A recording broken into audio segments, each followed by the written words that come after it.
Très vigilant. Ecstasy, ecstasy. Voilà, on est bien. Pour le remettre dans cette pente de 30%. Moteur, moteur. On ne peut pas rester le nez en l'air. C'est même plus de 30%. Le mât doit être dur, cabré, cabré, cabré, cabré. Voilà, plein moteur. Maintenez plein moteur. Atterrissage parfait. On était en 3 points plein moteur. Et il y a un moment où l'avion s'essouffle dans la pente, car la vitesse ascensionnelle de l'avion est inférieure à la pente de la neige. Voilà, manche secteur arrière, l'avion est très lourd du nez. Henri Giraud, pilote des glaciers, 69 ans, 40 000 heures de vol. Nous sommes sur le glacier de Saint-Sorlin dans l'Oisans, à 3008 mètres. Voilà, le nez en l'air, le nez en l'air, parallèle, et n'enlevez les volets que lorsque vous êtes revenu parallèle. Le glacier de l'Argentière, c'est là-bas. Oui. Il est beau aussi. Ah, il est le glacier de l'Argentière. Henri Giraud est l'un des pionniers de l'aviation de montagne. Pour rien.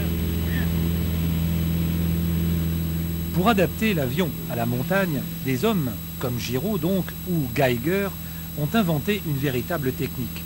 L'idée est simple, utiliser la pente naturelle pour accélérer le départ de l'avion au décollage ou, au contraire, freiner.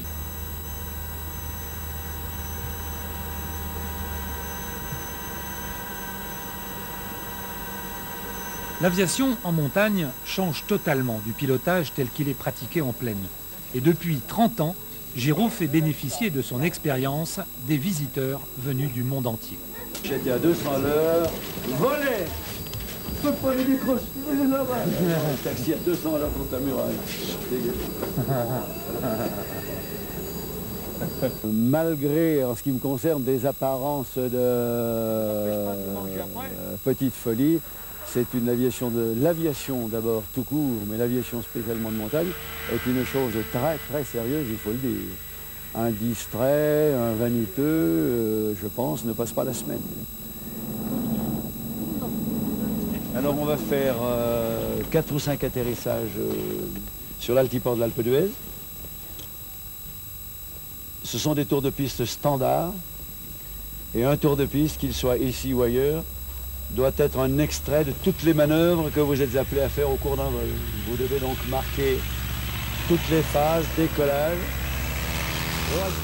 Les sports de montagne se pratiquent avec rigueur. L'aviation, bien sûr, n'échappe pas à la règle. Au contraire, le pilotage en milieu montagnard est considéré comme une école de précision et un moment privilégié que même les professionnels habitués au Mercure, Airbus ou autres Boeing s'imposent